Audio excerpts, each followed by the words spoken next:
charla, según me han dicho, hay prevista una sesión de debate, de intercambio de ideas para tratar temas que no se han tratado, quizás. En ese tipo de debates he estado notando en mis charlas que están dominadas por hombres, de modo que agradecer especialmente la participación de personas que sean mujeres o que no se identifiquen con ninguno de estos dos géneros. Entonces, si puede, estos son mis contactos, está ahí mi clave PGP, si alguien quiere contactarme puede hacerlo vía eso. Si un caso, luego lo dejo puesto y si alguien está interesado, pues... Vale, genial. ¿Puedes pasar la primera? Es la flechita. Vale, ¿ha cambiado ya? Vale, perfecto. Pues lo primero, la introducción, ¿no? Es el hecho de qué es un dron. Los drones son unos aviones remotamente tripulados que conocemos en gran medida por el programa de asesinatos selectivos de la CIA contra supuestos objetivos terroristas en Oriente Medio, especialmente en Pakistán. Entonces, son aviones remotamente tripulados. ¿Qué significa esto? Pues que existe un piloto humano, es decir, que no se trata de un robot que se autoasigne los objetivos como le da la gana. No, es decir, hay una persona detrás, aunque esta persona en muchas ocasiones se encuentre hasta a 12.000 kilómetros de su objetivo, que es la distancia que separa Las Vegas de Islamabad, en Pakistán. De modo, otra faceta bastante más desconocida de los drones es que también se utilizan en tareas de vigilancia para recopilar información de inteligencia. Recordemos que cada una de estas aeronaves va equipada con una cámara de alta definición para ser utilizada durante el día, una cámara térmica para ser utilizada durante la noche y un pequeño dispositivo que muchos conoceréis por el nombre de Stingray o IMSI Catcher, en el cual me centraré posteriormente, que básicamente registra datos acerca de la actividad de los teléfonos móviles a su alrededor. Entonces, luego lo explicaré de forma más larga. Como veis, eso es un dron, ¿vale? Hay una bola justo en adelante, es decir, en la parte de delante del dron. Básicamente eso cuesta como la mitad del precio total del dron y es lo que concentra todos los dispositivos de espionaje. Es decir, lo interesante del dron está en el interior de esa bola. Entonces, los modelos predominantes de dron, no los veréis todos desde aquí, pero básicamente, en primer lugar, es el MQ-1 Predator, que su traducción sería depredador, que por cierto el gobierno de Reino Unido ha cambiado el nombre de los suyos, ha cambiado el nombre de sus Predators a Protectors. Me parecía relevante decirlo. El otro modelo dominante, el Predator B, es lo que se convirtió en el modelo Reaper, que es básicamente el modelo más letal que tenemos en la actualidad. La traducción sería como segadoras o acuchilladoras, según cómo se pronuncie. Luego está el dron de espionaje, es decir, que no dispara como tal, que es el Global Hawk, halcón global. Y luego hay un modelo en fase experimental muy interesante, que es el modelo Predator C o Avenger, es decir, Vengador. Entonces, creo que se puede extraer un cierto discurso político a partir de los nombres a los que se les ponen a estos aparatos, ¿no? Bueno, dicho esto, lo innovador de los drones de alta tecnología es que con las nuevas tecnologías de las telecomunicaciones, toda la información recogida se transmite en un tiempo casi real al punto de control, desde el cual se pueden modular los comandos de respuesta viendo el contexto inmediato de la aeronave. Es decir, esto significa, en términos aplicados, que no hace falta que haya un humano para estar en el interior del avión, porque gracias a la transmisión de datos en alta velocidad yo lo puedo hacer desde una distancia determinada y de manera que no arriesgo a mis propias tropas. Entonces, de hecho, es algo muy notable esto, ¿no? Que la administración Obama se planteó condecorar a los pilotos de drones cuando llevaban a cabo sus misiones de manera buena. Entonces, los propios pilotos de guerra, los pilotos que pilotaban F-16 en un contexto militar, se quejaron y dijeron que ellos no eran merecedores de esas medallas, porque a diferencia de ellos, que si se arriesgaban sus vidas, los pilotos de drones no. Entonces, vemos ahí una transformación en el ethos del guerrero, es decir, al matar sin tener la posibilidad de poder ser matado, se rompe la ecuación. No hay una posibilidad de respuesta del oponente ni, en consecuencia, de llegar a conseguir la gloria. Entonces, el dron es, a todas luces, lo que sería un arma de cobardes en un contexto de guerra postheroica.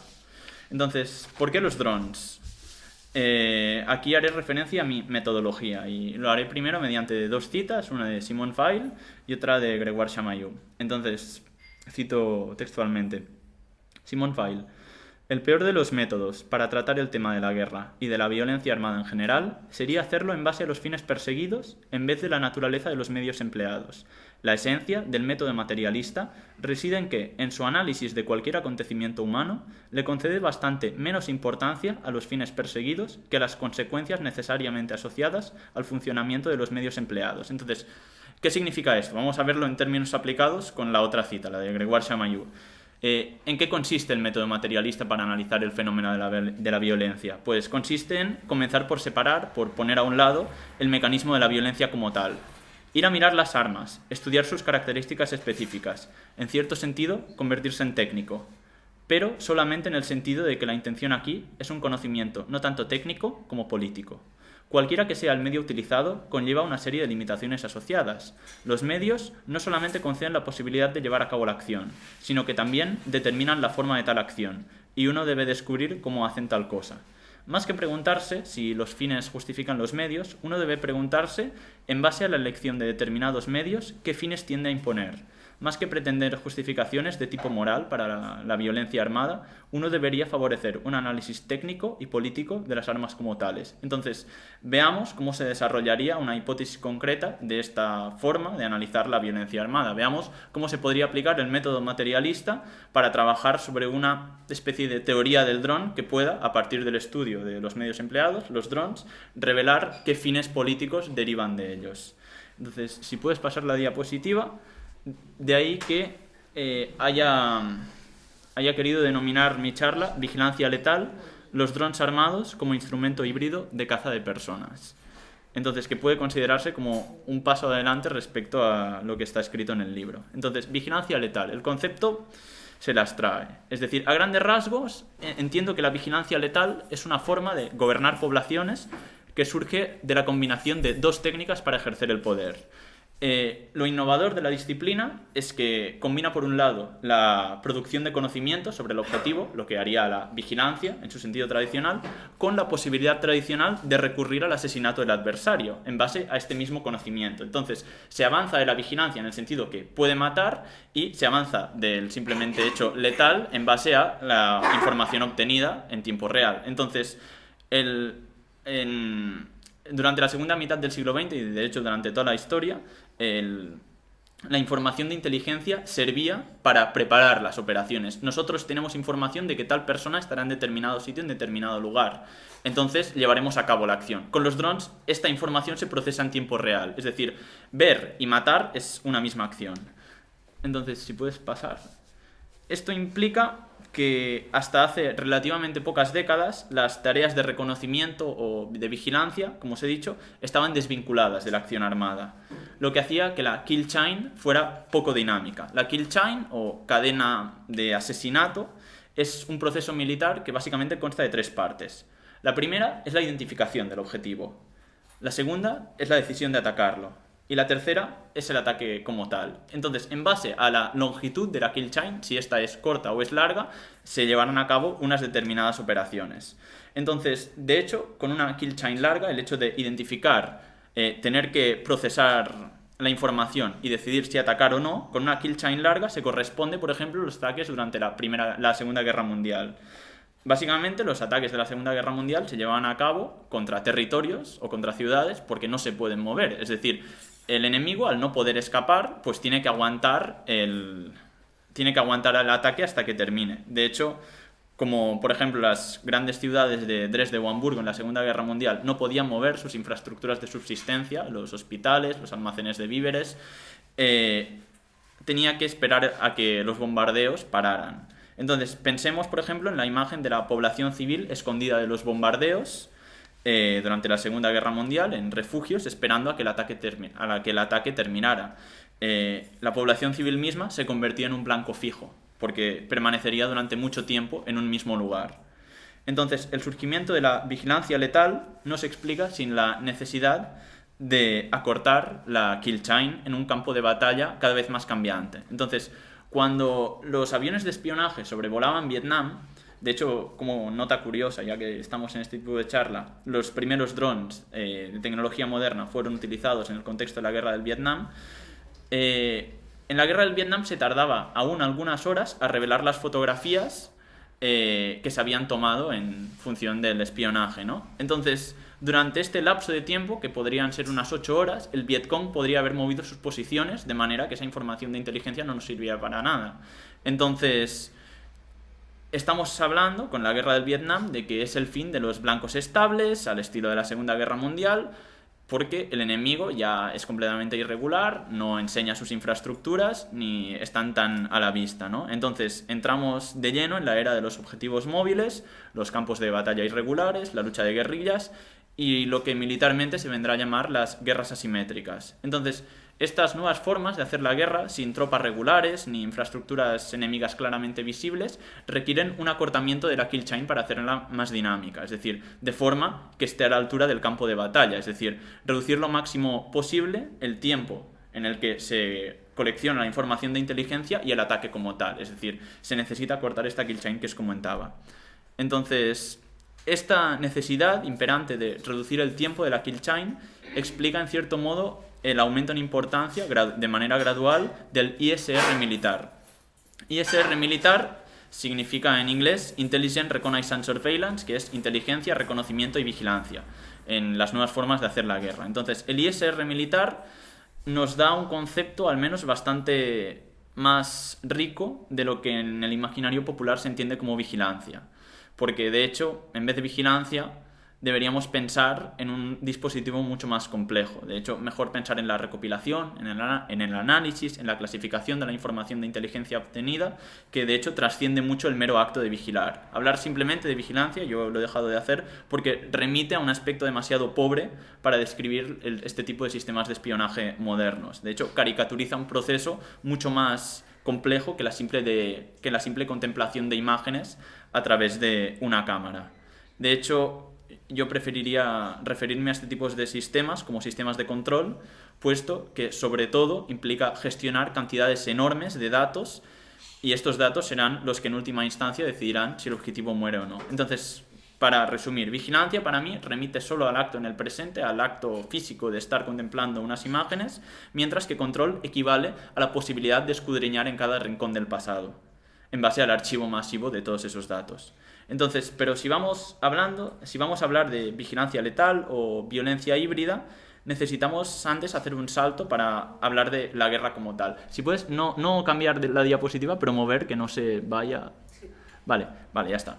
Entonces, la guerra, políticamente, no significa otra cosa que una suspensión. Y es la suspensión indefinida de esa ley ancestral conforme a la cual el acto de penar está penado. De hecho, el campo de batalla es el estado de excepción supremo. Entonces, la novedad es que con el ascenso de nuevas formas de violencia a cargo del Estado, que no se limitan ni mucho menos a los drones, el concepto de guerra se encuentra en crisis.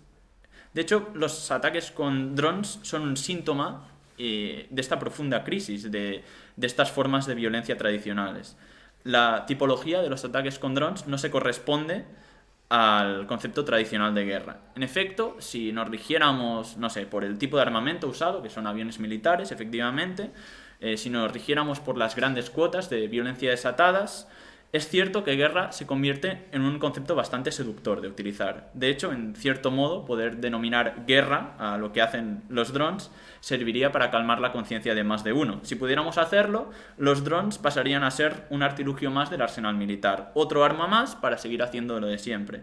Pero entonces estaríamos pasando por alto lo más importante e interesante de la cuestión, y es que la irrupción de los drones en el plano militar significa una transformación de las formas de conflicto tradicionales y una transformación de la forma como el Estado administra su violencia exterior.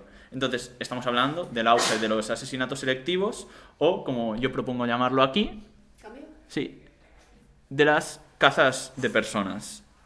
Creo que estáis viendo una portada, ¿no? Sí, una portada de Manhunt Doctrine. Ese es un documento verídico de un analista militar privado que remitió al Pentágono en el año 2009, ¿no?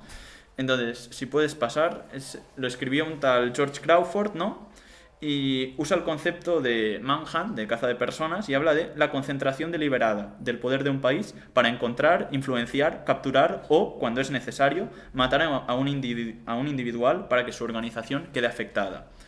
Como dice Crawford, ya no se trata de matar al mosquito terrorista con tu pistola del tamaño de un elefante, sino que estas operaciones contra actores no estatales se llevarán a cabo en el futuro por parte de pequeños grupos coordinados en una misión de asesinato específica. De hecho, si tenemos en mente la misión de asesinato de Bin Laden, era eso, era una caza de la persona de Bin Laden y no un despliegue militar tradicional. Entonces, si puedes pasar, esta concentración deliberada de poder de un Estado sobre un objetivo, esta descarga, este rayo letal, conlleva, por un lado, que el adversario pase a adoptar la forma de individuo en vez de ejército, con que el espectro de personas disparables se reduce sustancialmente en términos absolutos. Esto para el pacifismo es una nota positiva, porque dicen, claro, entonces el espectro de personas totales que están expuestas a este tipo de violencia es menor. Pero pasan por alto el problema más grave que viene cuando este individuo señalado se convierte en un blanco móvil permanente, que puede ser asesinado indistintamente de su localización geográfica.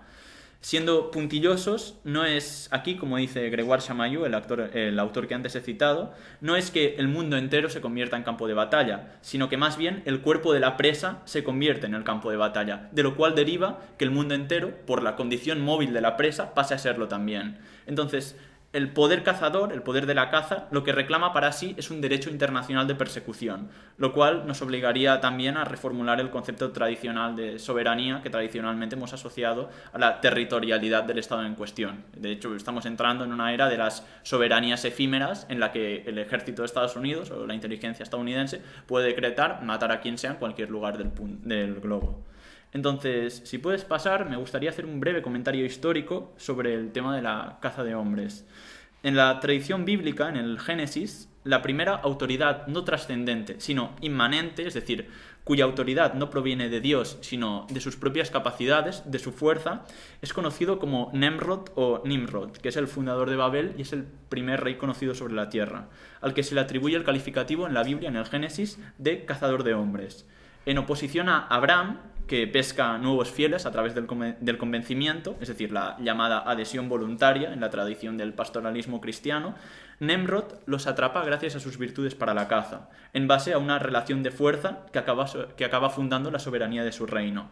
En oposición a las teorías del contrato social de raíz cristiana, que parten de una libre aceptación de los sujetos, con vistas a abandonar voluntariamente el estado de naturaleza, lo que nos encontramos con la historia de Nemrod es todo un continente olvidado del pensamiento político occidental.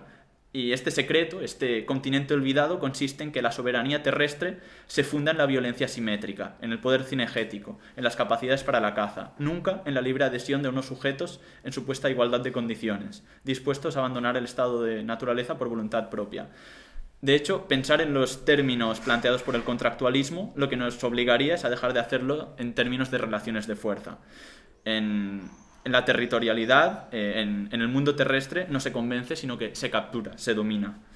Entonces, volviendo al tema de la crisis de la guerra con los drones, he dicho que no era una guerra, y al menos no es una guerra tal y como tradicionalmente la entenderíamos. La primera razón, y ahora voy a hacer constar una paleta de razones por las que yo creo que no lo es. La primera razón es que esta guerra nunca ha sido declarada oficialmente. No ha habido nunca una resolución del Congreso americano diciendo estamos en guerra contra tal país. No. La segunda razón es que el enemigo ya no se identifica con un Estado ni se circunscribe a un territorio delimitado por fronteras. La tercera es que el encargado de administrar esta violencia, los asesinatos con drones, es la inteligencia americana en lugar del ejército, que sería de hecho el responsable lógico en el marco de las funciones de la defensa. Entonces, la cuarta, si a todo esto le sumamos además el factor de la desproporción enorme que existe entre ambos bandos, nos topamos con un concepto casi paradójico, antitético de guerra sin combate. ¿Por qué? Porque solamente una de las partes se ve obligada a exponer sus cuerpos, mientras que la otra lo único que expone son sus robots, son sus avatares reemplazables que no están sometidos al riesgo de morir. Con lo cual, no hay combatientes como tales. Nos encontramos con que solo hay cazadores y potenciales cazados. Con lo cual, la guerra como tal deja de ser explicable por las categorías tradicionales. Entonces, como mejor cabe llamarla, creo, a la violencia con drones, es por un lado caza de personas o como campañas de asesinatos selectivos mediante drones armados. En teoría del dron, Gregoire Chamayou describe esta violencia, la violencia dron, como una forma no convencional de violencia estatal que combina características aparentemente dispares del campo de batalla y de la policía, sin corresponder realmente a ninguna de ellas, encontrando unidad conceptual y práctica en el concepto de caza de hombres militarizada. Entonces, ¿qué tipo de violencia explican los drones? Lo cierto es que, partiendo de lo legal, tenemos una dificultad extrema para describirla, pero aún así nos da ciertas pistas para delimitar cierto concepto de violencia. Por un lado, la violencia dron no se ciñe a las características propias de una acción policial. Esto teniendo en cuenta el hecho de poder llevarla a cabo fuera de las propias fronteras, cosa que es más que dudosa. Pero, si fuera una operación policial, en el marco de esta operación, el uso de fuerza letal siempre debería quedar relegada a la última de las opciones y, a ser posible, una vez habiendo avisado de que se va a disparar. De lo contrario, en el contexto de la policía, se considera un asesinato extrajudicial. No obstante, tomando el ejemplo de los ataques con drones, vemos que en vez de la última opción, el asesinato selectivo es la política por defecto. De hecho, al final, lo único que ofrecen los drones es un binomio de alternativas, es decir, o matar o no hacer nada. Entonces, evidentemente, esta falta de alternativas no es casual, sino que está planificada políticamente para recrear un escenario en el que el asesinato extrajudicial sea justificado por no existir otra opción posible. Entonces, como hemos visto antes, los medios utilizados generan siempre unas determinadas consecuencias, es decir, los medios, las armas, los drones, le dan forma a unas determinadas operaciones, que en el caso de los drones no persigue otra cosa que la naturalización de un modelo según el cual el ejecutivo puede decretar el asesinato de cualquier persona en cualquier parte del globo sin tener que exponerse a ningún mecanismo de tipo de tutela judicial o democrática. De hecho, es notable que incluso el enfant terrible de la política americana, Bernie Sanders, el candidato del ala izquierda del Partido Demócrata, se ha mostrado partidario del modelo de los drones, dejando patente que la normalización en el plano de lo político en el contexto americano es total. Es decir, si Bernie Sanders aprueba las campañas con drones, pues podemos tener claro que todos las apoyarán, lo cual es preocupante, evidentemente. No obstante, ya que estamos hablando de si la violencia de los drones se coincide de algún modo con la violencia policial, creo que sí absorbe algo fundamental de las funciones de la policía, que naturalmente la policía es el brazo cazador del Estado. El agente de policía francés Alphonse Bertillon, que fue pionero en la aplicación de técnicas de identificación biométrica para la investigación criminológica, escribía a finales del siglo XIX: mientras que la justicia debe cumplir aquello que la ley le dicta, para la policía cualquier medio es válido siempre y cuando le ayude a revelar la verdad. Algo que Gregoire Chamayou traduce diciendo que para ser un cazador eficaz hay que perseguir a alguien a pesar de la existencia de una ley. Hay que perseguirlo incluso contra la ley. De hecho, muchas películas que hablan de las persecuciones policiales se plantea siempre este debate ético del agente de policía de si puede sobrepasar determinadas medidas para poder capturar a quien está persiguiendo. Entonces, yo me pregunto, ¿no es esta la perfecta definición de los ataques con drones? Es decir, perseguir a alguien considerado terrorista incluso en contra de la legislación internacional, sobrepasando todas las líneas rojas existentes. Entonces, como digo, por un lado, absorbe algo de la estrategia policial de la violencia, pero, por otro, también debo decir que no se adapta completamente a lo que sería la violencia policial. Pero, por otro lado, los drones tampoco cumplen los requisitos para ser llamados una acción militar propiamente dicha, porque en la acción militar debe respetarse, por ejemplo, el principio del jus in bello, que básicamente significa tener que otorgarle ciertos derechos a las unidades del enemigo al que combates. Entonces, el principio de jus in bello lo que consiste es el hecho de matar sin pena, es decir, yo te puedo matar a ti gracias a que tú me puedes matar a mí también sin pena. Entonces, en esta suspensión temporal de lo que es el no poder matar, es básicamente un intercambio de golpes que acaba decidiendo si mueres o matas. Pero claro, en este caso, en el contexto de los drones, solamente una parte se ve legitimada para ejercer tal derecho, reduciendo al otro, al enemigo, a un ente abstracto o a la figura de criminal, terrorista, que no puede asesinar a nuestros soldados impunemente. Nosotros sí que podemos hacerlo, evidentemente. Entonces, asimismo, si los ataques con drones fueran categorizados como misiones militares, los agentes de la CIA, que son básicamente civiles, que son los encargados de organizarlos y en muchos casos de llevarlos a cabo, los asesinatos, serían, en este caso, responsables o cómplices de asesinato y, por consiguiente, objeto de una potencial persecución judicial. Entonces, esta ambigüedad legal que rodea a los drones es el producto deliberado de un determinado programa político, evidentemente, que se siente más liberado de ataduras en la opacidad que en la reglamentación explícita. Prefiere jugar en un término medio. Es lo que denominaríamos un espacio de la excepción política, que, como todos los espacios de la excepción política, ha sido planificado políticamente. Entonces, estudiemos esta excepción desde la particularidad de los ataques con drones. Centrémonos en el tipo de ataques que llevan a cabo. Por un lado, los ataques individuales o individual strikes, y por otro lado, los ataques con firma o signature strikes. Entonces, a nivel así de nota. Por un lado, existen los individual strikes en los que se conoce la identidad del objetivo al que se va a disparar. Es decir, yo sé quién es un hombre y sé que es terrorista, con lo cual le voy a disparar y va a morir. Ese contexto es minoría, es la absoluta minoría de los ataques con drones. De hecho, la mayoría de ataques son los signature strikes, en los que los operadores no saben a ciencia cierta a quién están disparando, pero que aún así saben que se trata de alguien que tiene una firma terrorista. Es decir, no sabemos quién es, pero sabemos que es malo. Entonces, la identidad en los ataques por firma queda sustituida por la actividad. Me explico. Según la percepción de la CIA, la firma terrorista surge después de cruzar infinidad de bases de datos de inteligencia obtenidas por el IMSI Catcher de los drones, del que os he hablado al principio y luego seguiré hablando, este sensor que analiza teléfonos. Entonces, a partir de estos datos se derivan continuamente personas sospechosas de ser terroristas a partir de su comportamiento. Es mediante lo que se llama el Pattern of Life Analysis, el análisis por patrones vitales, que se deciden los signature strikes, es decir, no por la identidad del adversario, sino por lo que hace. Dime qué haces y te diré quién eres. El análisis por patrones vitales combina el estudio de las dimensiones temporal, social y espacial para recrear un retrato robot de la persona. Y básicamente, para que tengáis una imagen en la cabeza, la superimposición en un solo mapa de Facebook, Google Maps y el calendario de Outlook. Y ahora, si puedes pasar. Vale, este es el patrón vital de Jeremy Hammond. Jeremy Hammond es un hacker, ahora mismo actualmente en prisión.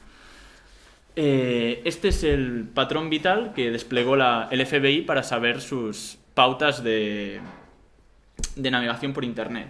En el caso de Hammond, a partir de este patrón vital se puede saber por los huecos, no sé si los veis ahí, los momentos en los que estuvo fuera de casa. Es decir, básicamente, claro, tu proveedor de Internet puede saber si estás en casa o no, por si usas el internet o no. Esto es muy fácil de entender. Pero, entonces, si añadimos a esto es solo un patrón temporal, que digamos. Es decir, solo sabemos determinados hábitos que van desde un viernes hasta un martes en el que le detienen. Entonces, si a esto le sumamos un análisis de relaciones sociales que podemos obtener del teléfono móvil o de su cuenta de Facebook, y le sumamos también el análisis de la localización del teléfono, por ejemplo, obtenemos su patrón vital. Entonces, para la gobernabilidad cibernética, la persona acaba siendo lo de menos. Lo que importa son sus lazos con el entorno, que esos son los que definen la persona realmente. De hecho, aquí cito al Comité Invisible y digo que la cibernética produce su propia humanidad. Una humanidad transparente, electrizada por la información, atada al mundo por una cantidad siempre creciente de dispositivos. Una humanidad inseparable de su entorno tecnológico, pues está constituida por él y de este modo es conducida. Y en un contexto como el actual, que emitimos grandes cantidades de datos sin parar, no estamos haciendo otra cosa que facilitar esta forma de gobierno, naturalmente. Y, de hecho, es un modelo incluso más fácil de aplicar aquí que en Medio Oriente. Entonces, vuelvo a citar el Comité Invisible y acabo ya con esto y digo, Yo comparto mi geolocalización, mi humor, mi opinión, mi relato de lo increíble o lo increíblemente banal que he visto hoy. Yo he salido a correr. Yo compartí inmediatamente mi recorrido, mi tiempo, mis proezas y su autoevaluación. Yo publico permanentemente fotografías de mis vacaciones, de mis veladas, de mis motines, de mis colegas, de aquello que voy a comer, así como de aquello con lo que tendré sexo. Tengo la sospecha de que no estoy haciendo nada y, sin embargo, produzco permanentemente datos. Trabaje o no, mi vida cotidiana, como stock de informaciones, permanece íntegramente valorizable. Yo mejoro continuamente el algoritmo. Entonces, conforme más datos generamos, más nos exponemos a nosotros mismos y exponemos a quienes rechazan emitir grandes cantidades de datos. Es decir, si en un contexto en el que todo el mundo está emitiendo datos, alguien se niega conscientemente a hacerlo, pues será calificado como sospechoso. Entonces, volviendo a los drones, en ausencia de tropas terrestres o de información a pie de zona, que de hecho es más escasa que nunca. Claro, recordemos que en los ataques con drones no se despliegan tropas físicas, solo se despliegan aeronaves, con lo cual solo se posee la información obtenida a partir de esos mismos drones. Entonces, los ataques se organizan mediante metadatos, de los que hablaré posteriormente.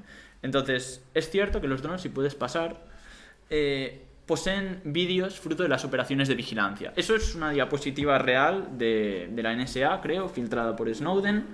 Estamos en la primera fase ahora mismo. Es decir, los drones recopilan vídeo, pero el vídeo no puede ser la base sobre la que se estructuran los ataques. Me explico. Básicamente porque las cámaras solo pueden apuntar a un determinado punto. De momento los drones solo tienen una cámara, que es la primera fase que veis. La Gorgon Ster, la mirada de la Gorgona, que es el nuevo sistema de imágenes que se está desarrollando, parece que está fallando por alguna razón. Y este de Gorgon Ster más Argus, de momento corresponde a la ciencia ficción, afortunadamente. Entonces, los drones tienen muchas limitaciones para centrarse en múltiples puntos a la vez. Entonces, la segunda razón por la cual los vídeos no son utilizables para llevar a cabo los ataques es que, claro, los enemigos no van uniformados, con lo cual, si tú simplemente estás observando, no puedes diferenciarlos de las tropas civiles como tales. Entonces, tampoco estos objetivos terroristas tampoco se encuentran en una situación de combate que los haría visibles, con lo cual se confunden en la población, con lo cual los vídeos no te sirven para nada.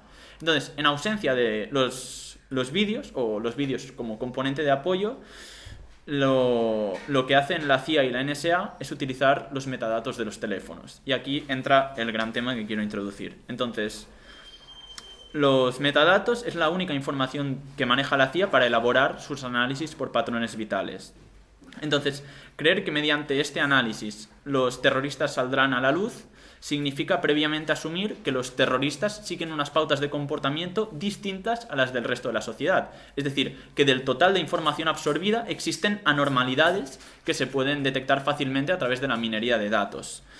Claro, pero obviamente, naturalmente, esto implica la recolección a nivel masivo de todos los datos de la población, si se quiere encontrar a esos objetivos. De hecho, ahora mismo se ha hablado mucho de los programas de espionaje PRISM o Upstream, Muscular, pero de muchos otros no, por ejemplo de Mystic, y Mystic es básicamente un sistema que puede intervenir el 100% de las llamadas de un país, que se ha puesto en funcionamiento en Bahamas, creo, y en un país que no ha trascendido, pero que se supone que es Afganistán, y básicamente se pueden almacenar el 100% del contenido de las llamadas de un país.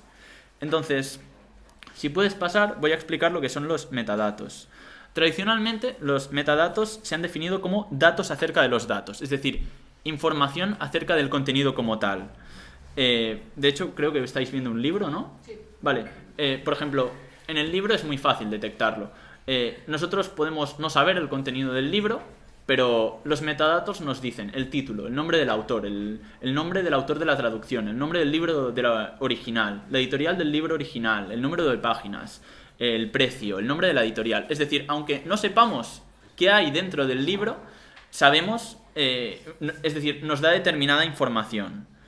De hecho, si lo exportamos a las llamadas telefónicas, la data se refiere al contenido, la llamada, por ejemplo, hola, ¿qué tal estás? Pero la metadata proporciona el contexto de esa comunicación, algo que puede ser incluso más importante que el contenido como tal. Es decir, en vez de eso, en vez del contenido, quizás yo tengo acceso al emisor, al receptor, a la duración de la llamada, a la geolocalización, algo que en cantidades masivas me ayuda incluso más que el propio contenido. Es decir, si yo te llamo a ti durante todos los días de mi vida, pues se asume que yo tengo una relación muy intensa contigo. Entonces se ha de deducir qué tipo de relación es, ¿no? Entonces, si puedes cambiar. Y ahora os pasaré... os pongo otro ejemplo de metadatos. Sí, pon... No sé cuál es... ¿Qué estáis viendo ahora? Ahora os pongo otro ejemplo bastante más sencillo. Esto es el análisis de los pases en un partido de fútbol. Pongamos que no sabemos ni el resultado del partido ni quiénes han marcado los goles. Pero, aún así, ahí creo que está explicado que conforme más grande es el círculo, más veces tocaron la pelota los jugadores. Y conforme más grande es la flecha, más pases se hicieron de un círculo a otro. Entonces, nosotros, aunque no sepamos absolutamente nada del partido, aunque no sabemos quién marcó los goles o su identidad, sabemos que, por ejemplo, en el caso del Barça hay un triángulo claro de Iniesta, Messi y Xavi que se intercambian continuamente la pelota. Entonces, creo que es una forma bastante interesante de estudiarlo, ¿no? Porque, perdonadme un segundo, creo que se puede exportar fácilmente a la cosmovisión que dice, claro, podemos aplicar esto a las células terroristas perfectamente. Si de toda esta gente que nosotros sospechamos que es terrorista, sabemos que hay unos objetivos clave con los cuales hay que acabar. Y si se acaba con esos objetivos, podremos desmontar la célula como tal. Entonces, claro, sabemos, aunque no sepamos quiénes son, aunque no sepamos qué son los nombres de Iniesta, Messi y Xavi, sabemos que son muy importantes en el proceso. En este caso, los metadatos, en el caso de los drones, proporcionan información muy suculenta de los objetivos, es decir, su geolocalización, sus pautas de movimiento, su historial de conversaciones telefónicas, su historial de mensajes o las redes de contactos. De hecho, si lo pasas ahora, una vez centrados en un solo actor, podemos leer su historial de ubicaciones frecuentes y de interacciones. De hecho, este creo que es el caso de Messi, ¿no? Y es, por un lado, a la izquierda, es los puntos desde donde hace los pases, que en este caso se puede extrapolar los puntos desde donde hace las llamadas, y a quién. Y al otro lado hay un mapa de calor que son sus ubicaciones frecuentes. Es decir, se puede obviamente desarrollar un mapa de color de todos vosotros de acuerdo a vuestras pautas vitales. Y este mapa de calor será más intenso, por ejemplo, conforme estéis en casa o en lugares que frecuentéis. Entonces, de hecho, si pasas, Edward Snowden propone incluso cambiar el término metadatos por registros de actividad, es decir, informaciones que dan cuenta acerca de cierta acción. Por ejemplo, que A se ha comunicado con B, que A se ha encontrado con B o que A se ha movido por el barrio de B. Cuando él filtró a nivel masivo todos esos documentos, la NSA llamó a la calma y dijo que tranquilos, que ellos solo se fijaban en los metadatos, como diciendo que no había nada que temer porque no escuchaban el contenido propiamente dicho de las llamadas. Bien, el patrón vital de Jeremy Hammond, si puedes regresar aquí. ¿Es este? Vale. El patrón vital de Jeremy Hammond no nos dice absolutamente nada del contenido. Es decir, de hecho, Jeremy Hammond utilizaba en la mayoría de veces una conexión cifrada, de modo que no sabemos qué hacía ahí. Pero igualmente se extraen muchísimos datos en base a eso. En el ejemplo de Messi, si puedes cambiarlo también, podemos no saber absolutamente nada de él, ni de cómo juega, pero en base a los metadatos podemos deducir qué tipo de jugador es incluso. Entonces, si puedes cambiar ahora a la siguiente. El siguiente. Vale. Entonces, un alto cargo de la NSA, bastante más sincero, dijo algo que es muy curioso, ¿no? Dijo: los metadatos te lo dicen absolutamente todo de la vida de alguien. Si tienes suficientes metadatos, no necesitas realmente el contenido. Al llevar un teléfono móvil o usar activamente redes sociales, estamos proporcionando una cantidad enorme de metadatos contextuales, que al fin y al cabo lo que hacen es mejorar nuestro algoritmo de dominación. De hecho, ¿por dónde vais ahora? ¿El from GSM metadata? ¿Ese? Vale. No.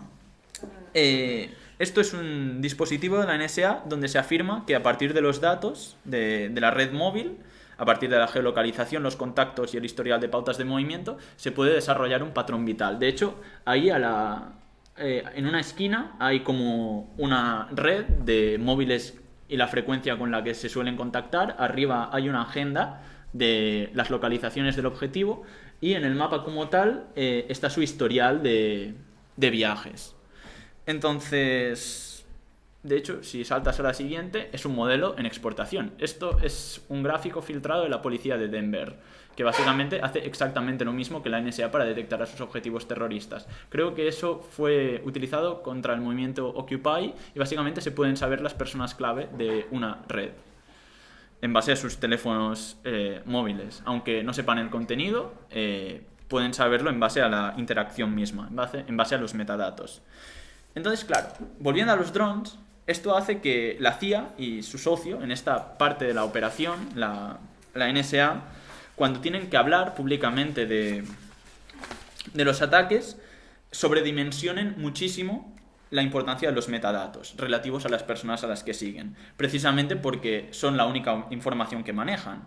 A ojos de la CIA, los patrones de uso del teléfono reproducen una especie de retrato robot de la persona, un acta de confesión que se puede estar escribiendo sin saberlo tras llamar a un número que figura en las listas de la sospecha, aunque quizás haya podido ser por algo que no tiene nada que ver o por una llamada equivocada. O incluso por frecuentar zonas también frecuentadas por militantes de Al-Qaeda. Entonces, se puede devenir culpable por asociación, sin siquiera saberlo. De hecho, el exdirector de la NSA y de la CIA, si no me equivoco, Michael Hayden, lo confirmaba en una entrevista. Matamos a la gente basándonos en sus metadatos. Y aquí es donde entramos, os presento a Skynet. Skynet no es solo una inteligencia artificial que quería acabar con la raza humana en Terminator, sino que es también el programa que utiliza la NSA para seleccionar a sus objetivos en los ataques con drones. El director de la CIA, el actual director de la CIA, el hombre de confianza de Obama, John Brennan, dijo en junio de 2011 algo muy interesante. Dijo que la extrema precisión que hemos sido capaces de desarrollar en nuestras armas ha hecho que en el pasado año no hubiera ninguna víctima colateral en nuestras operaciones.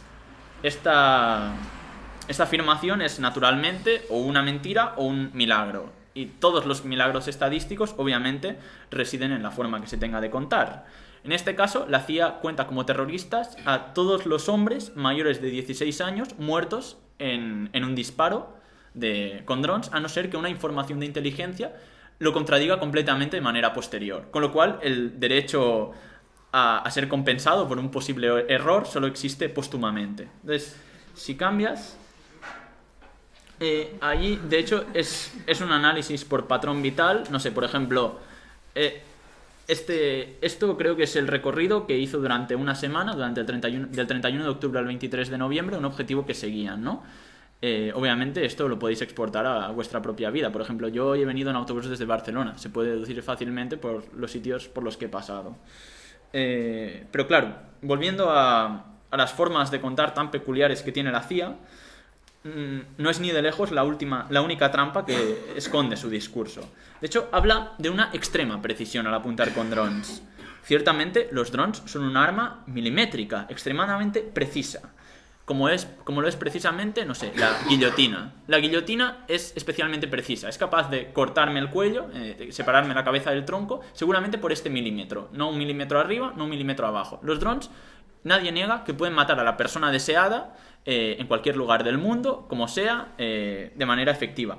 Pero claro, como la guillotina, la trampa ahí reside en que la guillotina, por muy precisa que sea, no distingue entre inocentes o culpables. Ahí está la trampa. Es un sofisma clarísimo. De hecho, el hecho de discernir entre inocentes o culpables lo decretan otras instancias. Y de hecho, tampoco pueden los drones decretar si es culpable o no a alguien, por muy efectivos o quirúrgicos que sean. De hecho, los drones se basan en una información de inteligencia extremadamente poco fiable. Si lo cambias, ahora lo veremos, que son los metadatos. Creo que estáis viendo como la figura de una foto de un tipo, ¿no? Sí. Vale. Este tipo estuvo en todo esto son diapositivas filtradas por el exanalista Edward Snowden. este tipo era puesto en el programa de Skynet como prueba de su gran eficiencia. Es decir, mirad cómo hemos podido detectar a este tío gracias a nuestro programa. Y resulta que, bueno, es, según se pone, miembro de Al-Qaeda, miembro de la Hermandad Musulmana, y que aparte, como tercer componente, trabaja para Al Jazeera. ¿Qué pasa? Que este tipo es uno de los periodistas más famosos de Pakistán, y que obviamente se mueve frecuentemente por las zonas tribales, también frecuentadas por miembros de Al-Qaeda, y ha entrevistado a altos cargos de ahí. Y claro, es decir, en base a sus metadatos, con esta forma tan particular que tiene la CIA de analizarlo, este tipo se deduce que es culpable. Y bueno, hubo un gran escándalo y tal, porque si incluso el modelo a seguir para probar la eficiencia es un tío que resulta que no es terrorista, nos encontramos con un problema bastante grande. Entonces, claro, contrariamente a lo que defienden la CIA y la NSA, los metadatos no ofrecen una imagen real, vívida, de la persona a la que persiguen, que tendría una firma terrorista, sino una imagen poco fiable, segmentada o incluso completamente equivocada. Y la razón de esto es que no siguen a personas, como en el caso de Jeremy Hammond o Leo Messi, el caso que os he puesto, sino que siguen a sus dobles virtuales, siguen a sus teléfonos. ¿Qué pasa? Un sistema súper complejo que se basa en seguir a teléfonos en vez de personas es fácilmente burlado desde el momento en que uno se desprende de su teléfono móvil. Los talibanes, de hecho, llevan años intercambiando sus teléfonos y las tarjetas SIM después de las reuniones. También dejan en manos de sus mujeres, de sus familiares, de sus amigos, los móviles. Los esconden en casas ajenas, con que al final esta perfección a la hora de apuntar con drones es poco menos que irreal. Es decir, al final sus fundamentos epistemológicos no son más que humo. Entonces, de hecho, es bastante polémico el hecho de afirmar ya que existe una firma terrorista. De hecho, por ejemplo, si tú y yo somos terroristas, podemos acordar de manera previa no comunicarnos nunca por teléfono. Con lo cual, yo habré abolido ese sistema de espionaje tan complejo. De hecho, si pasamos una diapositiva, es muy curioso porque en el marco de la explicación de este programa de Skynet, como sorprendidos dicen, hemos descubierto objetivos que no nos esperábamos, que no estábamos siguiendo, pero que tienen interesting travel patterns, tienen frecuencias de viaje interesantes. Es decir, esto es básicamente sospechosos que se mueven por un determinado lugar y decimos, hostia, esto tiene un patrón de viajes interesante. Con lo cual, bueno, dice mucho ya de la eficiencia de este sistema. Pero claro, ya para ir concluyendo, pese a todo, el problema, yo creo, es que los drones han conseguido presentarse socialmente como armas humanitarias, que gracias a esta supuesta precisión, que como hemos visto no existe, parte de una epistemología completamente frágil, esta precisión vendría a sustituir quirúrgicamente los grandes despliegues armados, como por ejemplo invasiones o bombardeos al estilo de Hamburgo o Dresde en la Segunda Guerra Mundial. Pero semejante percepción, que los contempla como un mal menor, que a grandes rasgos es un progreso comparado con la violencia de las décadas pasadas, parte de un error fundamental. Y es que analiza las intervenciones militares aislándolas del armamento disponible, cuando es el armamento, es decir, los medios, los drones, el que determina las operaciones. Lo hemos dicho antes, que es decir, de determinadas armas derivan unos fines. Entonces, este argumento se equivoca al hacer como si la acción militar tuviera que tener lugar de todas formas, como si todo fuera cuestión de escoger un tipo de armas. Por ejemplo, la imagen de las tortugas ninja. Es decir, cada una tiene un arma distinta y al final lo único que cuenta es pegar palos al malo. Pero en este caso, esto es una trampa, porque es decir, de no existir los drones, otros medios no se podrían utilizar fácilmente debido al elevado coste reputacional de estas otras armas, a su impopularidad. Es decir, sin drones sería socialmente muy complicado mantener hasta cinco campañas de violencia antiterrorista al mismo tiempo, en Siria, en Pakistán, en Afganistán, en Yemen y en Somalia, porque básicamente la oposición pública haría retroceder a cualquier ejecutivo dispuesto a ello. Es decir, en otras palabras, sin drones no podría haber una campaña de asesinatos extrajudiciales similar a la que hoy practican los drones, porque no existe otro arma igual de socialmente aséptica. Y por otra parte, otro de los aspectos más peligrosos de los llamados males menores es que la sociedad no aplica una lógica acumulativa con ellos cuando los estudia. Si con cada ataque con drones solo mueren unas 5 personas, nadie se alarmará. pero olvidamos que el goteo de ataques es frecuente y se calcula ya que de 3.500 a 5.000 personas han sido asesinadas debido a los drones. Entonces, yo me pregunto, si se hubiera optado por un mal mayor y hubieran habido 5.000 personas asesinadas extrajudicialmente en un único ataque, ¿se respondería igual? Entonces, en esta gestión es cuando se calcula la cantidad de violencia que la sociedad está dispuesta a soportar como un mal menor, sin protestar excesivamente. Entonces, lo que los drones hacen, y su elemento más característico, es que hacen la violencia imperialista socialmente tolerable.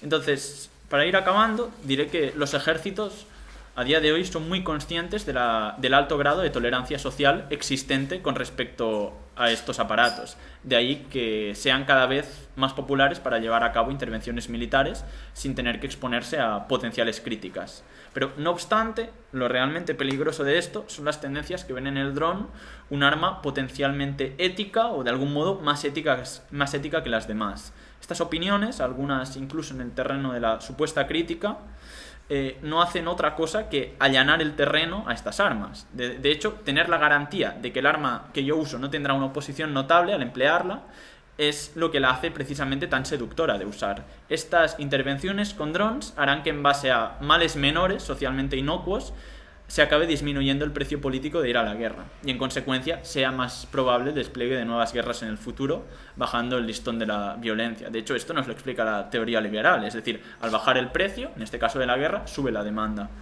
Y este creo que es nuestro horizonte actual.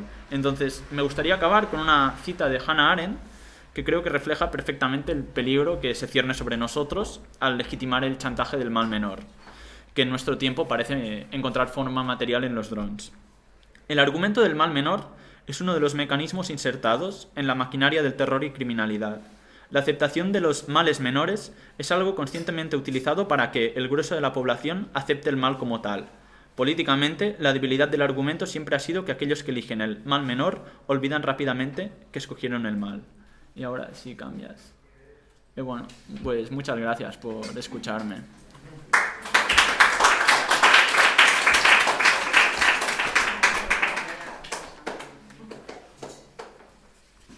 Esto es la sede de la NSA, por cierto. Sí.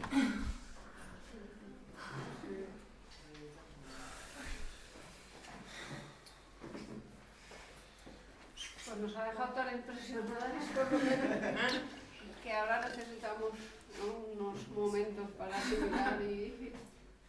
Yo tengo varias preguntas. A debatir, sí, tendremos muchas seguramente. Tú empieza. O sea, yo... A ver, quería que contextualizas, porque un poco lo que has explicado, todo lo que sale es yankee. Entonces me gustaría saber si, bueno, aquí en la península, aquí en España, si... O sea, no sé, ¿qué situación hay? Si tenéis algún tipo de conocimiento, vosotros que estáis un poco investigando en esto. Claro. O aquí a nivel Europa, supongo que esto a nivel Europa también se estará activando y que, bueno, al final es la misma línea de frente, ¿no? Pero existe una diferencia, es decir,